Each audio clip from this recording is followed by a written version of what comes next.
بسم اللہ الرحمن الرحیم وَإِذَا سَمِعُوا مَا أُنزِلَ إِلَى الرَّسُولِ تَرَىٰ أَعْيُنَهُمْ 7ویں پارے میں نصارہ کے متعلق فرمایا کہ بعض عیسائی ایسے ہیں کہ وہ جب قرآن کریم سنتے ہیں تو ان کی آنکھوں سے آنسو بہتے ہیں، اور قرآن کریم کی خاصیت یہ ہے کہ اسے دل سے پڑھا جائے، دل سے سنا جائے اور توجہ سے سنا جائے تو قرآن کریم آنکھوں سے آنسو بہا دیتا ہے۔ یہ اگرچہ عیسائی تھے لیکن پیغمبر صلی اللہ علیہ وسلم سے محبت کرنے والے لوگ تھے، حبشہ کے لوگ، ان کے متعلق فرمایا۔ پھر اس کے بعد سورہ مائدہ میں چونکہ مدنی صورت ہے، حلال اور حرام کے احکامات تفصیل سے بیان ہوئے ہیں، ایک ضابطہ بیان فرمایا کہ کسی چیز کو حلال یا حرام کرنا یہ اللہ کی طرف سے ہے، بندوں کو اس کے اختیار نہیں دیا گیا۔ دیگر مذاہب میں مذہبی پیشوا اعلان کر دیتے ہیں یہ چیز حلال ہے وہ حلال، وہ حرام ہے وہ حرام۔ اسلام میں حلت اور حرمت کا تعلق وہ اللہ کی طرف سے نافذ کیے ہوئے حکم کے تحت ہوتا ہے، کسی بندے کو اختیار نہیں دیا گیا۔ پھر قسم کے متعلق فرمایا، قرآن کریم کے جو مضامین ہیں جس طرح ضرورت ہوتی ہے اس کے مطابق بیان کیے جاتے ہیں۔ حلت اور حرمت کے بعد پھر شراب اور جوا اور پانسے پھینکنا اور وہ چیزیں جو آگے چل کر جھگڑے کا باعث بنتی ہیں، شراب پینے کے بعد بھی عام طور پر ناچاقی، جوئے کے بعد بھی نتیجتاً جھگڑا۔ فرمایا یہ ساری چیزیں دنیاوی اعتبار سے بھی رسوائی کا باعث ہیں اور اخروی اعتبار سے عذاب کا باعث ہے، ان سے ایمان والے اپنے آپ کو دور رکھیں۔ دوسرا مضمون بیان ہوا ہے کہ قسم کے متعلق اگر کوئی شخص قسم کھا لے کہ میں یہ کام نہیں کروں گا یا میں یہ کام ضرور کروں گا، تو نہ کرنے کی قسم کھائی پھر وہ کام کر لیا، یا یہ کام ضرور کروں گا قسم کھائی اور پھر نہیں کیا، چھوڑ دیا اس کو، تو اس صورت میں قسم کا کفارہ دینا لازم ہوگا۔ اس کو یمین منعقدہ کہا جاتا ہے۔ ایک یمین لغو ہوتی ہے، ایک یمین غموس ہوتی ہے اور ایک یمین منعقدہ۔ فقہا نے اس کی تفصیل بیان کی ہے۔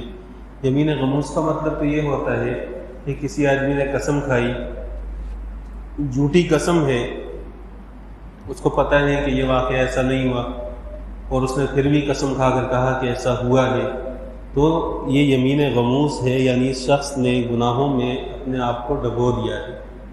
اللہ کے نام کی حرمت اور قسم۔ حضرت عثمان رضی اللہ تعالیٰ عنہ کے بارے میں فقہ کی ایک کتاب ہے کنز، اس کے حاشیے میں لکھا ہے کہ ان کا کسی کے ساتھ لین دین تھا، تو حضرت عثمان رضی اللہ تعالیٰ عنہ نے ان سے کہا کہ یہ جو 40,000 درہم ہیں یہ میرے بنتے ہیں، تو دوسرے تاجر نے کہا کہ یہ آپ کے نہیں بنتے۔ 40,000 درہم بہت بڑی رقم تھی اس زمانے میں، تو اس نے حضرت عثمان رضی اللہ عنہ سے کہا آپ قسم کھائیں، تو انہوں نے کہا میں تو قسم نہیں کھاتا۔ وہاں حضرت طلحہ رضی اللہ عنہ غالباً وہ موجود تھے، انہوں نے کہا میں گواہ ہوں اس بات کا کہ آپ کے بنتے ہیں، آپ قسم کیوں نہیں کھاتے؟ تو انہوں نے کہا کہ اللہ کا نام ان دراہم سے بہت بڑا ہے، میں قسم نہیں کھاتا، لے جائیے۔ وہ دراہم چھوڑ دیے۔ تو یمین غموس، جھوٹی قسم کھانا، انسان اپنے آپ کو گناہوں کے سمندر میں ڈبو دیتا ہے، پھر اس کے اثرات انسان کی زندگی پر پڑتے ہیں اور نظر آتے ہیں اس کو، چاہے وہ پھر قرآن کی قسم ہو، اصل تو قسم ہے اللہ کے نام کی۔ دوسری قسم ہے یمین لغو، کہ ایک بندے نے یہ سمجھ کر قسم کھائی کہ یہ کام ایسا ہوا تھا۔ مثلا ایک بندے نے یہ قسم کھائی کہ کل آپ کی اس شخص سے ملاقات ہوئی اور اس پر اس نے قسم کھائی کہ میں قسم کھاتا ہوں کہ آپ اس سے ملے، اور اس نے 2 بندوں کو ملتے ہوئے دیکھا اور دور سے اس کو ایسا لگا کہ یہ فلاں آدمی وہی ہے جس کے بارے میں قسم کھا رہا ہوں، حالانکہ وہ نہیں تھا، اس وقت کہیں اور تھا، لیکن اس نے اپنے گمان اور خیال کے مطابق صحیح قسم کھائی ہے۔ اس کو یمین لغو کہتے ہیں کہ فضول قسم کھائی ہے اس نے، اس پر کوئی گناہ نہیں ہے۔ اور ایک یمین منعقدہ ہوتی ہے کہ اگر کوئی بندہ قسم کھائے کہ میں مستقبل میں یہ کام نہیں کروں گا، پھر وہ کام کر دیا تو یہ یمین منعقدہ ہے، اس کا ذکر قرآن میں ہے۔ اس کا کفارہ 10 مسکینوں کو کھانا کھلانا ہے متوسط درجے کا، یا پھر 10 بندوں کو کپڑے پہنانا ہے، یا غلام آزاد کرنا ہے، اور اگر یہ نہ کر سکے تو پھر 3 دن تک لگاتار روزے رکھے۔ یہاں ہمارے پاس جو قرأت حفص ہے اس میں ہے فَمَن لَّمْ يَجِدْ فَصِيَامُ 3 أَيَّامٍ، اور حضرت عبداللہ بن مسعود رضی اللہ تعالیٰ عنہ کی جو قرأت ہے اس میں ہے ایام متتابعات، کہ پے در پہ 3 دن کے روزے رکھے۔ پھر اس کے بعد جہاد کے متعلق قرآن کریم نے اللہ تعالیٰ کی اطاعت اور پیغمبر صلی اللہ علیہ وسلم کی اطاعت، یہ ان لوگوں کے لیے کامیابی ہے کہ جو آخرت پر یقین رکھتے ہیں، اور پیغمبر کی اطاعت وہ کرے گا جس کے سامنے آخرت ہوگی۔ پھر بعض لوگ وہ تھے جنہوں نے جہاد کیا، اس دوران شہید ہو گئے، لیکن انہوں نے شراب پی تھی، اس سے پہلے شراب کے حرام ہونے سے پہلے وہ شراب استعمال کر چکے تھے۔ تو صحابہ میں بہت سارے ایسے بھی تھے جنہوں نے شراب پی ہے،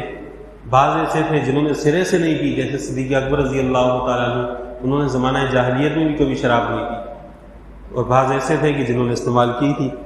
تو ان کے متعلق صحابہ کے دل میں خیال آیا کہ ان لوگوں کو تو اللہ نے رتبے بہت بڑے دے دیے، یہ شہید بھی ہو گئے، جہاد میں بھی شریک ہوئے، پیغمبر کے ساتھ بھی رہے، عبادتیں بھی کی، لیکن وہ جو شراب پی تھی اس کا کیا ہوگا؟ تو فرمایا کہ وہ حرمت سے پہلے جن لوگوں نے پی ہے اللہ نے اس کو معاف کر دیا ہے، ان کا کوئی حساب کتاب ان کے ساتھ نہیں ہوگا۔ پھر اس کے بعد مشرکین کا ایک برا طرز یہ تھا، وہ جو بعض چیزوں کو خود اپنی طرف سے حرام کر دیتے تھے، بعض کو حلال کر دیتے تھے، اور بعض کی تخصیص کرتے تھے کہ یہ اگر مر جائے تو یہ عورتوں کی ہے، اور اگر زندہ رہیں تو یہ ہماری ہے۔ فرمایا ایسا کچھ بھی نہیں ہے، مرد عورت کی کوئی تخصیص نہیں، جو چیز مرد کے لیے کھانا حلال ہے عورت کے لیے بھی کھانا حلال ہے۔ انہوں نے خود سے جانور بنائے ہوئے تھے، وسیلہ، صاحبہ، حام، کہ یہ جانور فلاں بت کے نام پر ہے۔ ہمارے زمانے میں اس طرح ہوتا ہے کہ فلاں پیر ہے، اس کے مزار میں جا کر مرغی چھوڑ دو تو یہ فائدہ ہوگا، اور اگر مرغ چھوڑ دو تو یہ فائدہ ہوگا۔ یہ عقیدہ وہاں سے ملا ہے۔ پھر اس کے بعد انبیاء علیہ السلام میں سے حضرت عیسیٰ علیہ السلام کے متعلق فرمایا کہ اللہ نے ان کو معجزات سے نوازا، اور انہوں نے اپنی قوم کے لیے ایک معجزہ طلب کیا کہ ان کے لیے آسمان سے دسترخوان اترے، اس پہ کھانے لگے ہوئے ہوں۔ اللہ تعالیٰ نے معجزہ ان کو دکھا دیا، فرمایا لیکن میں اس کے بعد عذاب ایسا دوں گا کہ کسی کو بھی ایسا عذاب نہیں دیا گیا ہے۔ پھر عیسیٰ علیہ السلام آخرت میں اللہ تعالیٰ کے سامنے برات کا اعلان کریں گے کہ میں نے اپنی قوم کو یہ نہیں کہا کہ میری عبادت کرو، اور اس پر آخرت میں کامیاب لوگوں کا ذکر ہے۔ اس میں پھر سورہ مائدہ کا اختتام ہے۔ دوسری صورت سورہ انعام ہے 7ویں پارے میں، یہ مکی صورت ہے اور 20 رکوع پر مشتمل ہے۔ اس کا کچھ حصہ 7ویں پارے میں ہے اور تقریباً آدھا حصہ 8ویں پارے میں ہے۔ مکی صورتوں میں چونکہ وہی مضامین توحید، رسالت اور بعث بعد الموت، ان تینوں مضامین ہوتے ہیں، لیکن اس صورت میں مختلف انداز سے لوگوں کو سمجھایا گیا ہے کہ یہ جو دنیا کا نظام ہے اللہ تعالیٰ اس کو چلا رہے ہیں، کسی کے لیے کامیابیاں، کسی کے لیے ناکامیاں، کسی کو گرا دینا، کسی کو اٹھا دینا، تو لوگ اس چیز کو سمجھتے نہیں ہیں کہ ایک جیسا کام 2 بندے کرتے ہیں، ایک کامیاب ہو جاتا ہے، ایک ناکام ہو جاتا ہے، تو وہ کون سی ذات ہے؟ پھر انسانوں کے متعلق فرمایا کہ اللہ تعالیٰ ان کو عقل اور شعور دیتے ہیں، ان کو سمجھ دیتے ہیں، اور ان کو یہ بات سمجھا دیتے ہیں کہ نفع اور نقصان پہنچانے والی ذات وہ اللہ کی ہے، لیکن ہوتا یہ ہے کہ انسان کو اللہ کی طرف سے جب ڈھیل دی جاتی ہے، فراوانی دی جاتی ہے، تو وہ اللہ کی مخالفت کرنے لگتا ہے۔ فَلَمَّا نَسُوا مَا ذُكِّرُوا بِهِ فَتَحْنَا عَلَيْهِمْ أَبْوَابَ كُلِّ شَيْءٍ۔ یہ جو آیت ہے یہ جھنجھوڑنے والی آیت ہے۔ حدیث میں ہے کہ بندہ گناہ بھی کرتا ہے اور اللہ کی طرف سے فراوانیاں بھی چل رہی ہیں، اولاد بھی مل رہی ہے،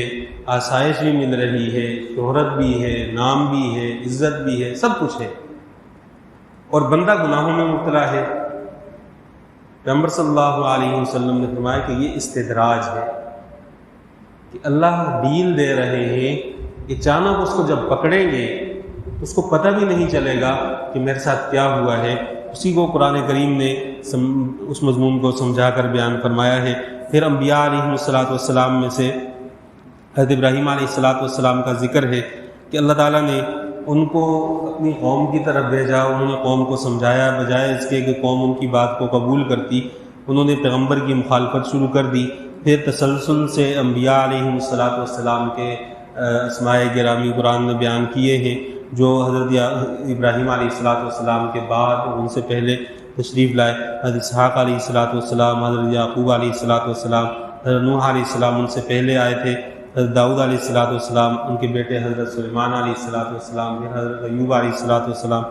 حضرت یحییٰ، حضرت الیاس، حضرت عیسیٰ علیہ السلام، اسماعیل علیہ السلام، حضرت یونس علیہ السلام، حضرت لوط علیہ السلام، حضرت یسع علیہ السلام۔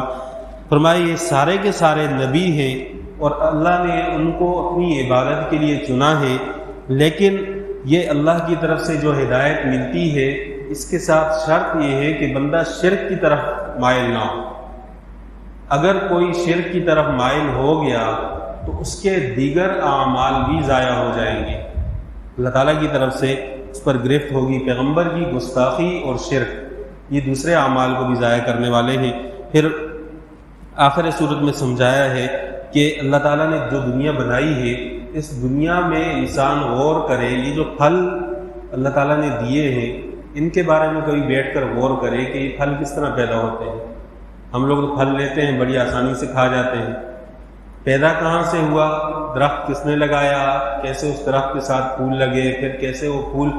پھل کی شکل اختیار کر گئے، پھر وہ کچا پھل کیسے پک گیا، پھر اس میں مٹھاس کیسے آ گئی، پھر وہ کیسے ٹوٹا اور بندے کے ہاتھ تک پہنچ گیا۔ کوئی ذات ہے جو اس پر پورا نظام چلا رہی ہے اور وہ ذات اللہ کی ذات ہے، اور اس ذات کو دنیا میں کوئی شخص دیکھ نہیں سکتا، اور اللہ ہر بندے کو دنیا میں رہنے والے کو دیکھتے ہیں۔ پھر آخر پارے میں ایک مضمون سمجھایا ہے کہ وہ لوگ جو اہل کفر میں سے ہیں ان کے متعلق اہل ایمان سے فرمایا کہ ان کے جو معبودان باطلہ ہیں ان کو گالیاں مت دو، اس کا نقصان یہ ہوگا وہ پلٹ کر تمہارے معبود کو گالی دیں گے۔ حدیث میں ہے کہ سب سے برا آدمی وہ ہے جو اپنے ماں باپ کو گالی دیتا ہے۔ صحابہ نے یا رسول اللہ اپنے ماں باپ کو فرمایا جو کسی کی ماں کو گالی دیتا ہے وہ پلٹ کر اس کی ماں کو گالی دے، تو سبب تو یہ بنا ہے۔ اسی طرح وہ لوگ جو اہل کفر میں سے ہیں یا اہل بدعت میں سے ہیں، گمراہ فرقوں میں سے ہیں، ان کے معبودوں کا نام لے کر، ان کے بڑے بزرگوں کا نام لے کر ان کے زعم کے مطابق ان کو گالی نہ دی جائے۔ وجہ اس کی یہ ہے کہ ان کی نظر میں ان کا بہت بڑا مقام ہے۔ جب ان کو مسلمان گالی دے گا تو وہ پلٹ کر اللہ کی ذات کو گالی دیں گے، پیغمبر صلی اللہ علیہ وسلم کی شان میں گستاخی کریں گے۔ اور انبیاء کے بارے میں تو ضابطہ یہ ہے کہ انبیاء علیہ السلام جتنے بھی ہیں، ادنا گستاخی کسی ایک پیغمبر کی شان میں وہ کفر ہے، مسلمانوں کو تو اجازت ہی نہیں ہے۔ لیکن جو بڑی شخصیات ہیں اس کی مثال آپ یوں سمجھیں کہ بعض لوگ وہ قادیانیوں کے بارے میں، بعض لوگ شیعوں کے بارے میں دیواروں پہ لکھتے ہیں، بعض لوگوں کو واش روم میں، مسجد کی واش روم میں جا کر خطاطی کا شوق پیدا ہو جاتا ہے، پین نکالتے ہیں مسجد کے واش روم میں، قادیانی ہاؤس، فلاں ہاؤس، فلاں ہاؤس۔ اب اس کا نتیجہ یہ ہے، مسجد ایک عوامی جگہ ہے، یہاں جس دن کوئی قادیانی آیا وہ کوئی ایسا جملہ لکھ کر جائے گا جس میں یا پیغمبر کی گستاخی ہوگی یا کسی صحابی کی گستاخی ہوگی، اور اس سے لکھوانے والا یہ شخص ہے۔ تو جو اصول ہیں مناظرے کے کہ ان سے بات کرنی ہے تو آمنے سامنے بیٹھ کر بات کریں، ان کو قائل کریں کہ آپ غلط ہیں، اس کی وجوہات اسباب یہ ہے، لیکن ان کے جو بڑے ہیں ان کو گالیاں دینا شریعت نے اس کی اجازت نہیں دی۔ اللہ تعالیٰ سے دعا ہے دین اسلام پر عمل کرنے کی توفیق عطا فرمائے۔